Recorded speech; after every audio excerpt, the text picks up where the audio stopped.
When darkness falls upon an English country graveyard, there are few folk brave enough to walk amongst the mortal remains of the dead. Every headstone has a tale to tell of souls long departed, and for anyone interested in things supernatural, there's no better place to be at midnight, the witching hour. 'Tis now the very witching time of night, when churchyards yawn and hell itself breathes out contagion to this world. Now could I drink hot blood, and do such bitter business as the day would quake to look on. William Shakespeare, author of these blood-curdling lines, certainly appreciated the power of a graveyard and a good ghostly apparition, not to mention a toiling, boiling and bubbling witch thrown in for good measure. The great bard of Avon's plays are interwoven with stories of the paranormal, reflecting an age in Old England's history when anything beyond human understanding belonged strictly to the realm of superstition, folklore, and the supernatural. And so it has continued through the centuries, with natural-born storytellers like Shakespeare fueling the nation's love of a terrifying tale. There's nothing to compare with sitting too afraid to even move a muscle by the fireside's flickering light, listening to ghostly goings-on from long ago. Unfortunately, this is one old English tradition, just like the ghost story itself, that'll never be allowed to die and rest in peace.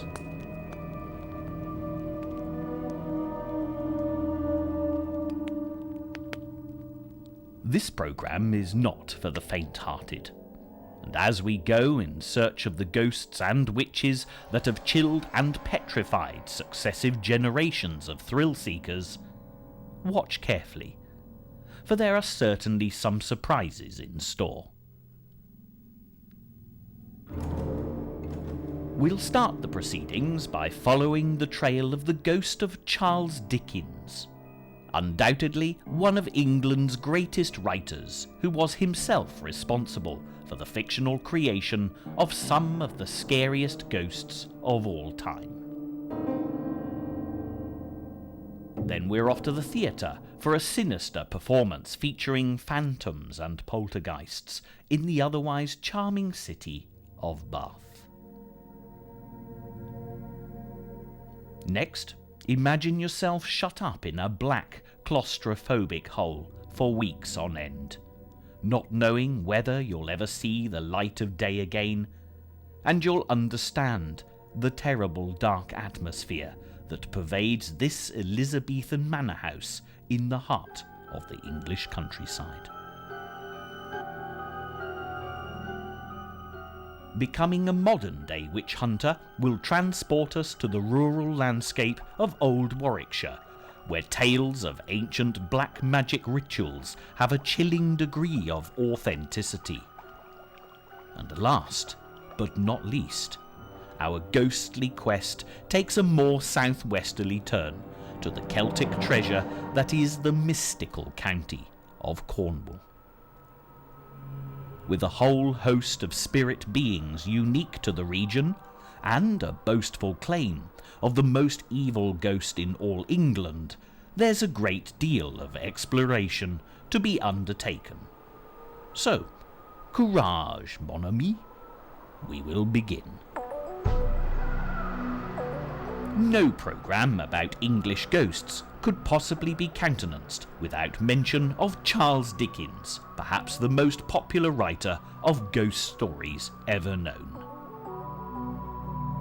When A Christmas Carol was first published in Victorian England, the reading public of the day relished the terror that was inflicted upon Ebenezer Scrooge, the mean old miser forced to change his uncharitable ways by ghostly visitations from spirits of the past, present, and future. The spirit raised a frightful cry and shook its chain with such a dismal and appalling noise that Scrooge held on tight to his chair to save himself from falling in a swoon. Scrooge fell upon his knees and clasped his hands before his face. "Mercy!" he said. "Dreadful apparition, why do you trouble me?" The reason for Charles Dickens' setting of this story at Christmas dates back to ancient times, and the belief that the wandering spirits of the dead were not allowed to make an appearance on Christmas Day, under any circumstances. Consequently, relating ghostly tales around the fire on Christmas Eve became a traditional pastime, because when the clock struck midnight, everyone could retire to their beds, secure in the knowledge that no spook or evil manifestation would disturb their slumbers, no matter how spine-chillingly intimidating and terrifying the storytelling might have been. A Christmas Carol was a huge success, appealing to the Victorians' preoccupation with the dark, the sinister, and the downright horrible. Dickens certainly cashed in on the idea, producing a spooky tale each Christmas time, and of course other authors followed in his very illustrious footsteps, until the festive season became synonymous with this ghostly genre. It'll hardly come as a surprise, therefore, that Charles Dickens, the imaginative creator of so many well-loved ghostly characters, is himself still reputed to wander the earth as a restless spirit, haunting the cobbled streets of Rochester, the historic Kent city beloved of his youth, that influenced much of his later writing. Rochester Castle is an imposing Norman fortress where many souls will have thrived and perished in equal measure throughout the ages. Tucked safely in the castle's shadow stands the stunning Rochester Cathedral, and between the two lies an indentation of an ancient moat which serves as a peaceful graveyard for a fortunate few. This was where Charles Dickens wanted to be buried, but at the time of his death, the great and the good of the day insisted that only the grandest church in the land, Westminster Abbey, was sufficiently majestic to receive the mortal remains of such an important Englishman.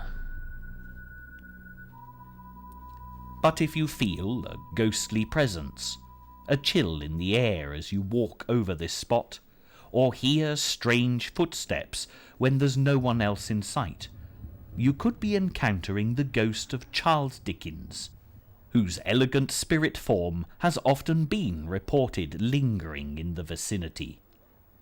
His bones may lie in an ornate mausoleum in London, but his ghost evidently still prefers this fine Kentish ground, and drinking in the atmosphere of this remarkable location.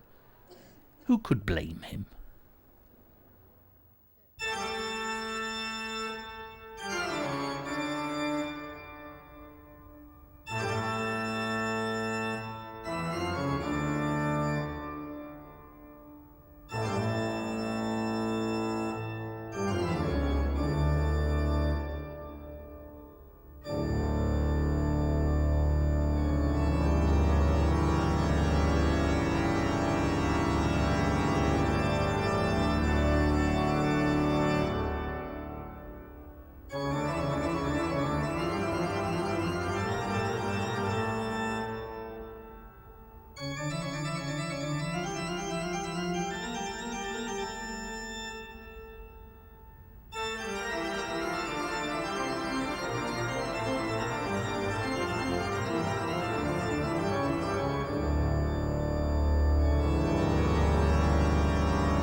Walk onto a stage in any English theatre, and the adrenaline will automatically start to rush.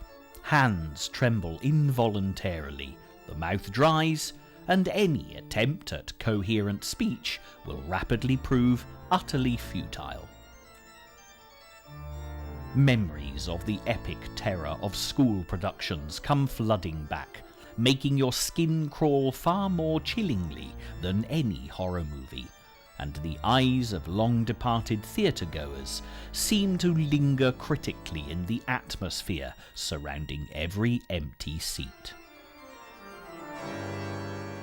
But for some, this nauseous fright is what makes life worth living, because to stand before an audience and act is an intrinsic part of their psyche. To those of us who tremble at the first whiff of grease paint and the glaring limelight, this is indeed a bizarre concept. However, for the talented entertainer, acting is in the blood, as they say, and as a profession, thespians are renowned for being great respecters of ghosts and superstitions. There have been an amazing number of well-respected actors convinced that they've seen the ghostly figure of William Shakespeare, critically appraising their performance of his world-famous lines from the front row of the theatre. By all accounts, the spirit of Shakespeare seems to favour notable renditions of Hamlet, the melancholy Prince of Denmark, haunted by the ghostly manifestations of his own murdered father. And of course, no self-respecting actor will ever whisper the name Macbeth, superstitiously referring to the eponymous work as the Scottish play. There's not a theatre in the land that doesn't have a wonderful array of ghost stories with which to thrill its visitors, and the Theatre Royal in the elegant West Country city of Bath is certainly no exception. The Phantom Butterfly of the Theatre Royal is a much loved and highly unusual ghost, and anybody that's ever come into contact with it, skeptic and sensitive alike, believes that this is one ghost story with real substance. This is a surprisingly modern tale dating back to the Christmas of 1948. The theatre's manager had a remarkable talent for writing pantomime, that great British institution where the dame is always played by a man and the principal boy is always played by a girl. Well ahead of schedule, he completed Little Red Riding Hood by the summer of '48, but sadly, as he finished the last act, he suffered a fatal heart attack, leaving his son to actually bring the pantomime to the Christmas stage. Every detail was attended to, including an elaborate set design with glittering model butterflies, and the entire production was a huge success. Strangely, while the ballet scene with chorus girls dressed as tortoiseshell butterflies took place, the Phantom Butterfly made its first appearance on stage with the dancers fluttering amongst them, much to the delight of the audience. For the theatre owners, the butterfly quickly became established as a lucky talisman, and the original backcloth was hung in the flies high above the stage, where it can still be seen to this day, a permanent harbinger of good fortune. The Phantom Butterfly has since made a succession of timely appearances, alighting upon a variety of famous shoulders, much to the astonishment of many a full house right up to the present day, and always followed by a period of phenomenal box office returns. Ghosts are not always terribly welcome, but nothing would induce the Theatre Royal to take any steps to exorcise their butterfly, and it would be a sad day indeed if this lovely pantomime phantom appeared no more.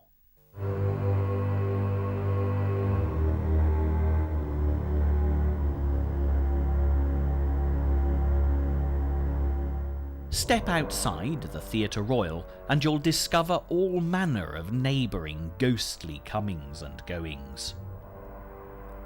This house belonged to the infamous Beau Nash, a rigid follower of smart society, who in the 18th century ruled fashionable Bath with all the pomp and circumstance of a monarch.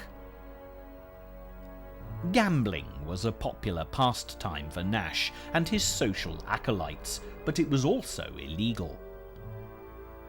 Consequently, when the Garrick's Head Hotel on the other side of the theatre was built as his private gambling den, he had the extreme good sense to construct a network of escape tunnels linking all three properties. Although the tunnels are blocked up today, a visit to the theatre's cellar restaurant will reveal the remnants of Beau Nash's clever contingency planning, which no doubt saved many a fine Bath reputation all those years ago.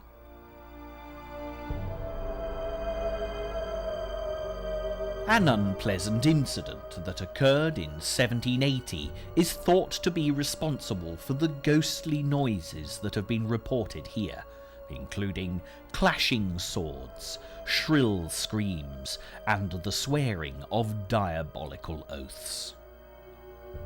At this time in England's history, duels were fought in high society at the drop of a hat, or, for that matter, the slap of a well-tailored glove.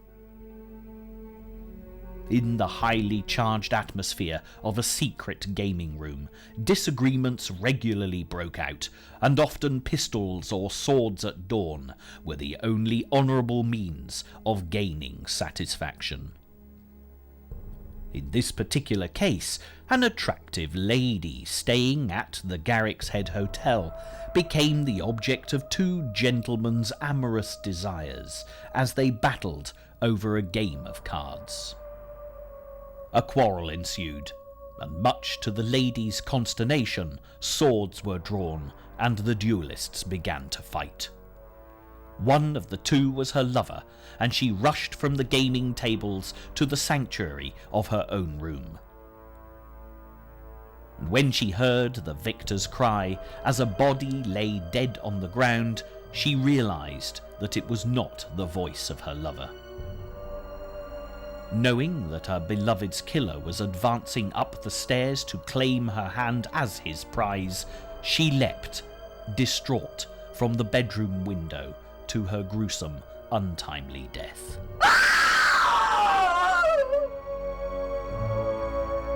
Unlike the theatre ghost, which is of a very gentle nature, the spirit souls of the duellist and his sad lady that wander these underground passages and the interior of the Garrick's Head have a very sinister atmosphere, and the unhappy few that have experienced their tragic ambience have fled the scene with the utmost haste.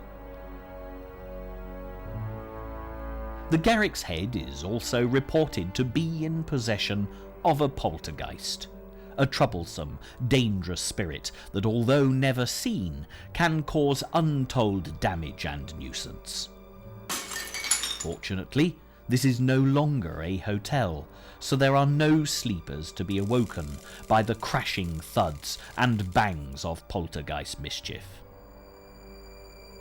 However, it is, to this day, a very popular pub, and far from allowing the spirit manifestations in this particularly haunted corner of Bath to act as a deterrent, the Garrick's Head embraces its spooky heritage, and the city's now famous ghost walks start and finish at this historic hostelry.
Even in bright sunshine, there's something quite foreboding about Harvington Hall.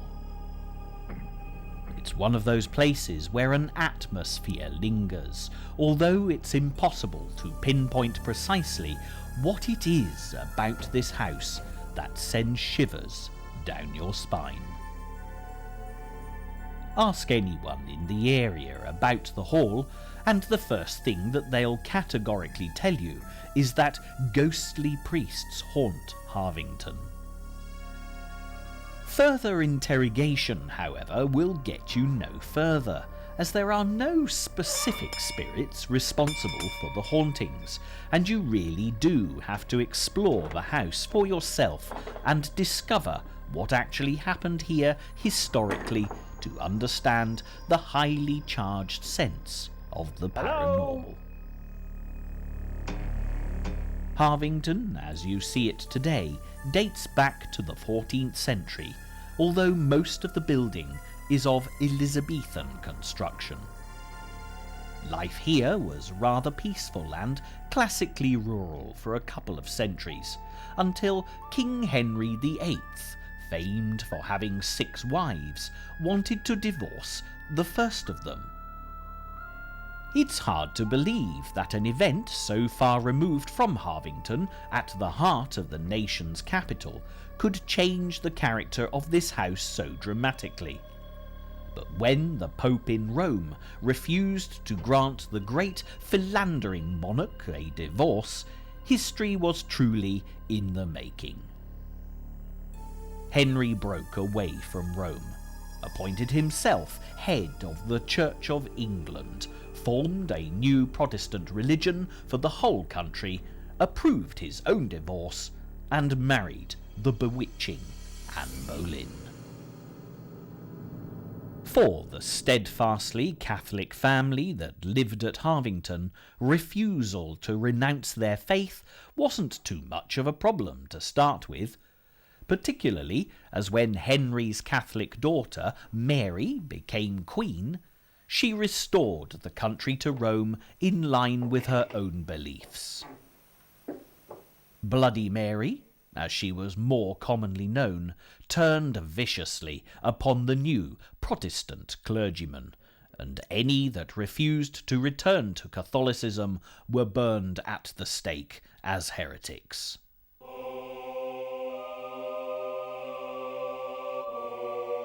A minor diversion at this point, to trace the story of one such Protestant martyr, takes us to Gloucester, and the hauntingly atmospheric St. Mary's Square in the shadow of the city's great cathedral. Here stands a memorial to Bishop John Hooper, a man singled out by Queen Mary as a dangerous heretic and thrown into prison. Despite his old age and appalling rheumatism, he stubbornly refused to renounce his Protestant faith, declaring that he would die for what he believed in first. On the 9th of February 1555, his faith was put to the test, and he was brought to this spot for execution. 7,000 people crowded into the square to watch him bound to the stake with iron hoops and the fire lit. No farewell sermon was allowed, but the dedicated bishop prayed continuously throughout his excruciating ordeal. An eyewitness account remains intact, describing vividly the horrific scene. Still waters, he restores my soul. He leads me in paths of righteousness. When he was black in the mouth, his tongue swollen, unable to speak, his lips went on till they were shrunk at the gums. He knocked his breast with his hands, until one of his arms fell off. Then fat water and blood dropped from his fingertips. He never stopped praying during the ordeal, which lasted half an hour, and when his body was finally destroyed, his spirit rose and he was at peace. Follow me all the days of my life, and I As an example to other Protestants, this was a terrifying event, and much anti-Catholic feeling was suppressed in such a climate of fear. Unfortunately, a blind teenage boy in the crowd cried out that he'd been inspired by the beliefs of the bishop, and despite attempts to lead him away to safety, the authorities had heard him, and he too was burnt at a stake, ignited by the smouldering remains of Hooper, an extraordinarily gruesome pyre. The haunting ghostly presence of the martyred bishop and his innocent young supporter pervades this entire area of Gloucester, from the old bishop's lodgings out on Westgate Street to the magnificent Cathedral Close, just beyond the gateway from St. Mary's Square. Despite being at the heart of the modern city centre, there's an eerie chill here beyond anything that can be explained, and many people have reported a feeling of being jostled by an angry crowd when not another soul is to be seen anywhere about. For the newly formed Church of England, Bloody Mary's reign was mercifully brief, but with her successor, Queen Elizabeth I, proving to be as dangerous to the Catholics as her sister Mary had been to the Protestants, we return to Harvington to discover the backlash of religious fervour that was to endanger the lives of the incumbent Catholics at the Hall.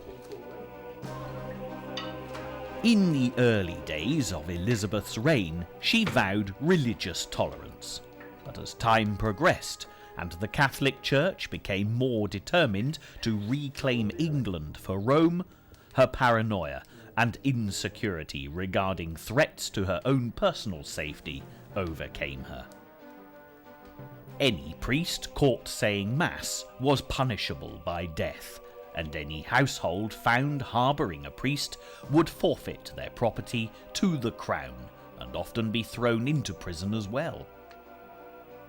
For English Catholics, including the Packington family at Harvington, this was a bleak and dangerous time indeed.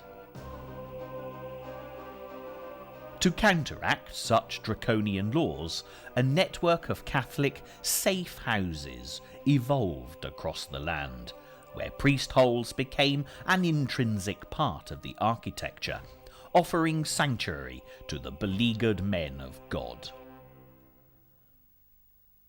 Harvington Hall has the finest surviving set of priest holes in England, designed and built by the master craftsman Nicholas Owen, a devout Catholic who was eventually captured in one of his own hides and taken to the Tower of London, where he died while being tortured, preferring to take his secrets to the grave. Fortunately, for the modern visitor to Harvington, the guidebook reveals the whereabouts of the cleverly concealed priest holes, because it would be a tough job to locate them without assistance.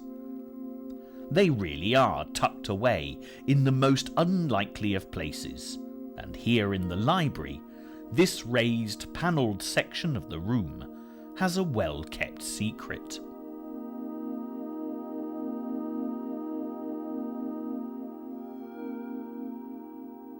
Further along the passageway, a seemingly unremarkable bedroom has a false fireplace, complete with fake smoke blacking. And if you take a closer look, this bolt hole into the roof space and further hiding places is absolutely fascinating.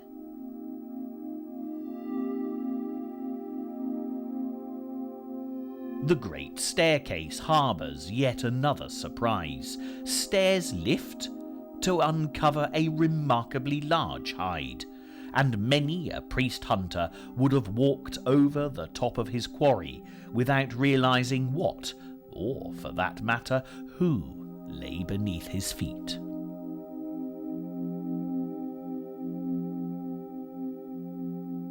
Hunting down priests was a lucrative business, and financial rewards were a much greater incentive at this point in history than religious intolerance. Any priest captured would be tortured mercilessly until he revealed the location and identities of his fellow Catholic supporters.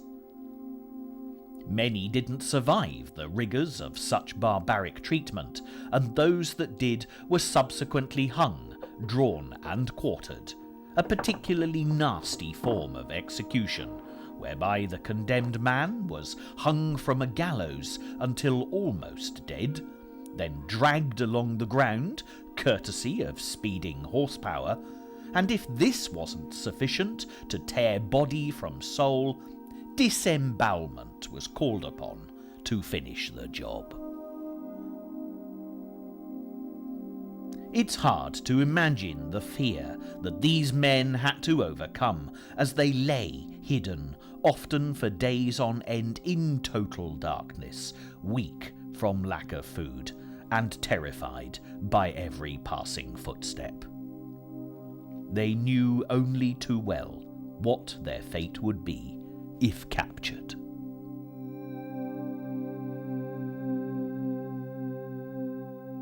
At the top of Harvington Hall stands the ultimate act of defiance, a stunningly simple, touchingly spiritual chapel, and by the time you reach this tiny room, you'll be in no doubt whatsoever that there are ghostly priests close by. Narrow corridors and hidden doorways force you to glance over your shoulder at frequent intervals. Was that just a shadow, or fleeting black robes? Footsteps sound all around, doors and floorboards creak, the wind rattles window frames, and only the most sceptical of non-believers will leave Harvington unmoved by this uniquely atmospheric, incredibly haunted house.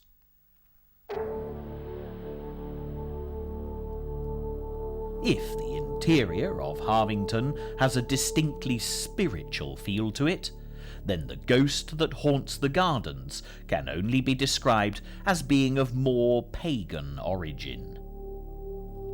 Mistress Hicks was a local witch, revered and feared in equal measure throughout the district. It was said that she had the power to raise a storm at will. But her downfall came when a group of women and children claimed that she'd bewitched them all to vomit pins. Mistress Hicks was found guilty of witchcraft and hanged at a nearby crossroads, leaving her restless ghost to wander around Harvington, wailing her innocence to anyone who'll listen. Whatever the truth of Mistress Hicks's case, witchcraft became a dangerous preoccupation throughout England for many centuries. Just like the notorious Salem witch trials in America, almost anyone could fall foul of the witch hunters who scoured the English countryside in search of practitioners of the dark arts, metaphorically seeing satanic cults appear before their very eyes.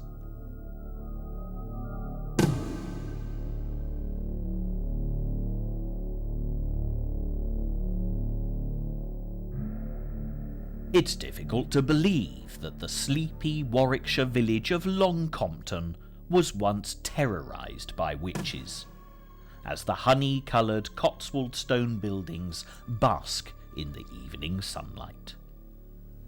However, it used to be said that there were enough witches in the village to draw a wagon load of hay up Long Compton Hill, and there are a disproportionately high number of stories concerning sorcery in the parish records.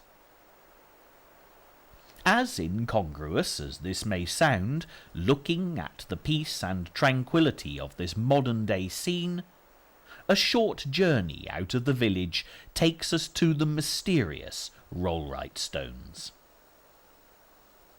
this site has always been renowned as the ancient meeting place of witches, both good and evil, from the past, the present, and perhaps even the future. A matter of yards from the main circle stands the majestic Kingstone, where local legend has a far more interesting tale to tell than more prosaic archaeologists. A powerful king wanted to rule over all England, and this strategically important area of the Midland counties was crucial to his campaign. He and his circle of brave knights arrived at this spot only to be confronted by one of the Long Compton Witches chanting a bizarre challenge. 7 long strides shalt thou take, and if Long Compton thou canst see, King of England thou shalt be. Laughing at such nonsense, the king strode forward, but as he did so, a mound of earth rose up before him, completely obliterating the view of the village. The cackling witch then cursed him and his knights to be forever stone, and they've remained to this day exactly where they stood that fateful final moment, petrified for all time. There's something rather mystical about this place, and people say that if you have ears sensitive enough to hear the whispers of the stone knights, they'll predict the future. For those that believe in ley lines and supernatural energy channels, the Rollright stones are without doubt a source of great enlightenment. The Old English art of dowsing is much practised here, and strange as it may look, the dowsers are actually using divining rods that spin of their own accord when a spirit energy is present. This is a skill most commonly employed when looking for natural water springs, but it certainly appears to work equally well for any number of paranormal purposes. Although this story has a degree of ethereal charm, there's a far more sinister side to the tales about the witches of Long Compton. At one point in history, no elderly woman in the village would walk with a stick for fear of being accused of witchcraft. The arthritis and rheumatism might be crippling, but being branded a witch could, and all too often did, prove fatal. Anne Turner of Long Compton was an elderly woman who reputedly possessed magical powers, who became the ceremonial victim of an ardent witch hunter. A 2-pronged pitchfork thrust through her throat held her to the ground, and as her blood spilled back into the earth as life ebbed away, the victorious witch hunter declared triumphantly that all of Anne Turner's spells had been broken, and anyone cursed by the evil old hag would henceforth be free. Quite what the unfortunate woman's particular brand of evil was, the records fail to tell.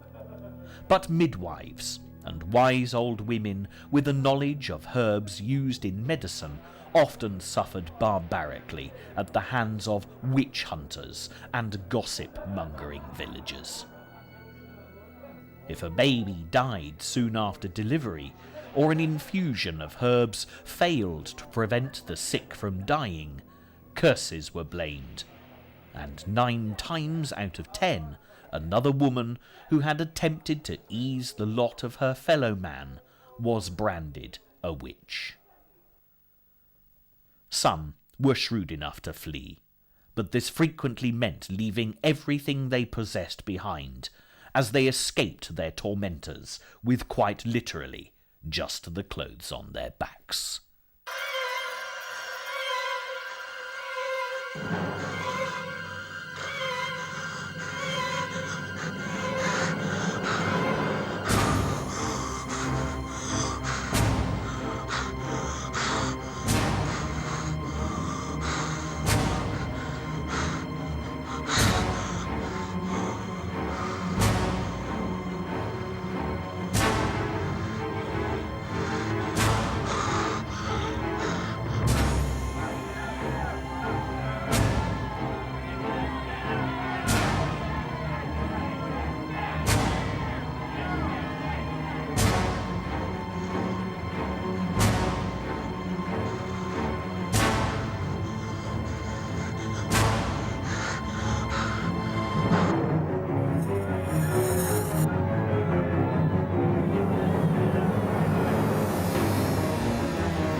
The woods and forests of England have a very close association with witches, as many would meet in covens to perform secret pagan rituals hidden from the prying eyes of the uninitiated.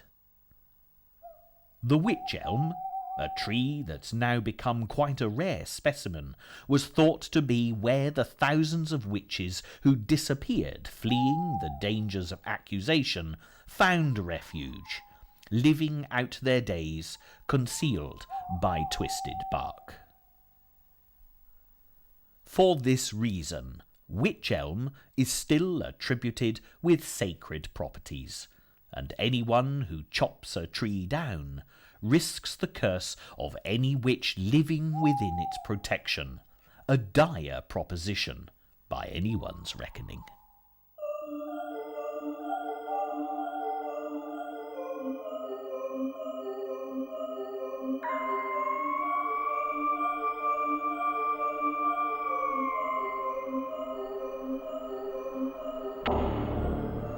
With the dark woods of Warwickshire left long behind us, the wild beauty of Cornwall appears over the horizon. One of the most noticeable features of this dramatic landscape are the shadowy ruins of ancient tin mines, where abandoned wheelhouses punctuate the uneven ground. These fascinating relics of Cornwall's once prosperous mining industry are the only visible marker of the labyrinth of haunted mine tunnels carved deeply into the earth below. There's not a Cornishman in all England that doesn't believe in the existence of the knockers, a strange little ghost prospector that helped many a poor miner to find rich seams of tin in the dark, dismal passages of the mine, lit only by a flickering candle. If a miner listened very carefully, he might hear the knocking of the ghostly old men, banging phantom picks against distant walls, which, if followed, could lead to where untold riches lay. Traditionally, miners always left a portion of their food or tobacco out for the knockers, and anyone who chose not to adhere to this ancient custom did so at their own peril. Many a mine accident was blamed on unbelievers causing offence to the knockers, and the stories of men being cast out of the mining community for doubting the knockers' existence are frighteningly frequent. So remember this warning if you ever enter a Cornish tin mine. Listen out for the knocking of the ghostly little old miners who preside over these deep dark depths and always treat them with a healthy respect. Equally as famous as the Cornish knockers are the evil, lawless shipwreckers of Cornwall. All along the rugged coastline, the wreckers are held responsible for the chilling tales told of the ghosts of innocent men, women and children lured to their deaths on the beaches and headlands of Cornwall. This is Jamaica Inn, high up on Bodmin Moor, made famous as the hideout of the wreckers in Daphne du Maurier's well-known novel of the same name. From here, gangs of miscreants would travel to the coast, lighting false fires upon the Cornish headlands, supposedly offering a beacon to lost ships, whilst in fact drawing vessels laden with whiskey, brandy and tobacco onto the rocks and certain disaster. Any survivors who reached the beach would be drowned, and the ill-gotten booty would be transported back to old Jamaica, and any man who stood in their way or betrayed his evil comrades to the customs men would undoubtedly find himself dead in a ditch. Daphne du Maurier's novel may be nothing more than excellent fiction, but there's a distinctly haunted aura hanging in the atmosphere here at Jamaica Inn, which any self-respecting ghost hunter will most definitely revel in. There are those that say that the wreckers never existed, and although native Cornishmen would help themselves to contraband that washed up on the beaches from foundering vessels, whether or not they deliberately set out to do bloody murder, motivated by pure greed, is truly a question consigned to the province of myths and legend. However, smuggling is a different issue altogether, and any Cornishman who could avoid paying the government's duty on his brandy and tobacco would do so with the utmost relish. It's a dark, windy night in Polperro, one of Cornwall's best-loved fishing villages that was a notorious haven for smugglers and their hidden treasures.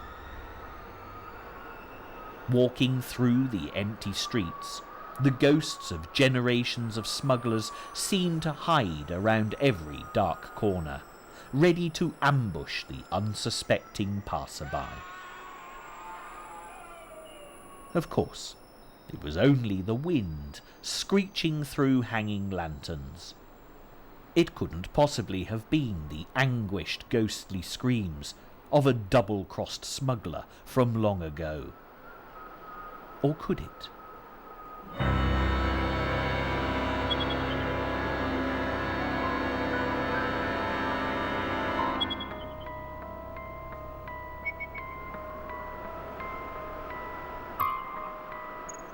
It's impossible to travel far through Cornwall without discovering a ghost here, a poltergeist there, and a whole variety of magical, mystical spirits haunting the proceedings. Therefore, the fact that Cornwall boasts to possess the most evil ghost in all England will hardly come as a surprise.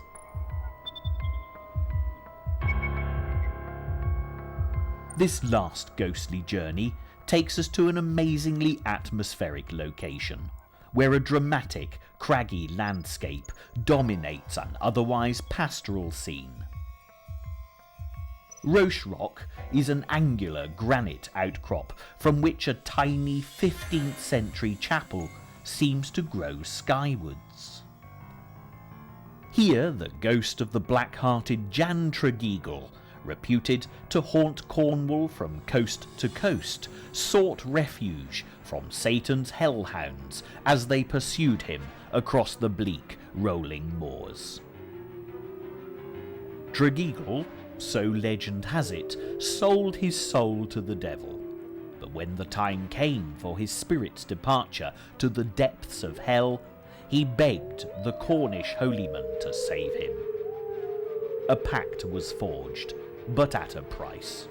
The clergyman set Tregeagle a penitent task to perform to atone for his terrible sins.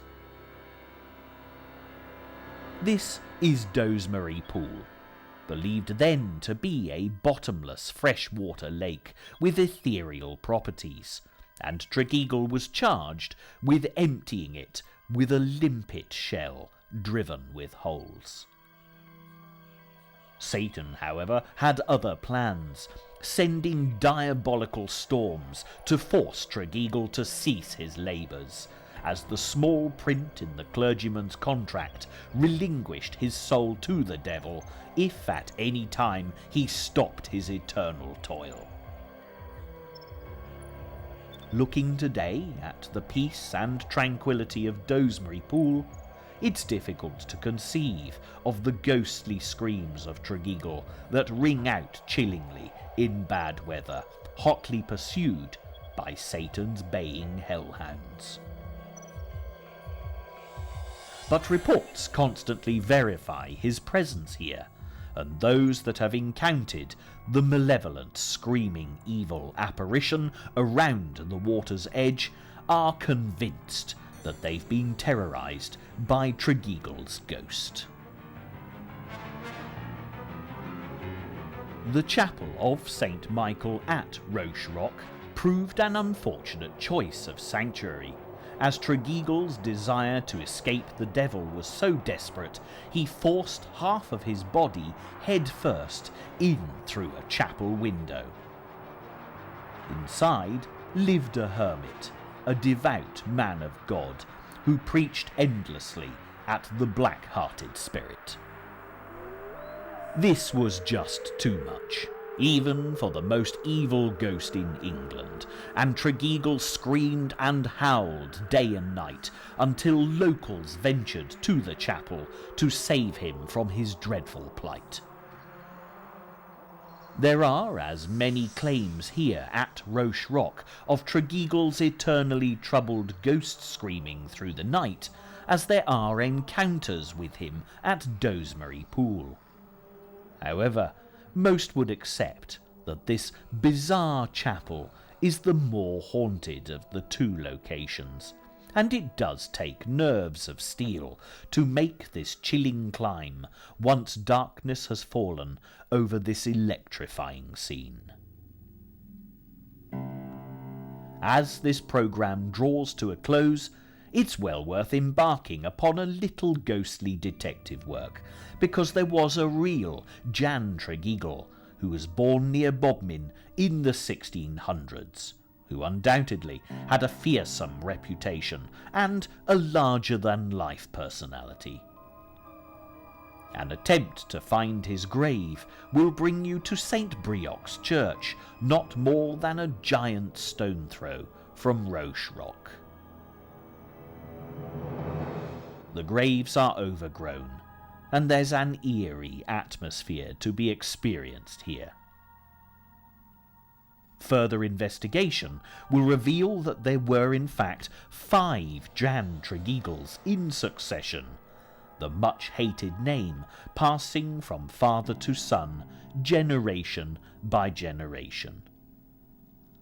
This explains, in part, why there are so many sinful deeds associated with this dastardly man, and perhaps this also accounts for the phantom presence of Tregeagle in so many different places at any given time.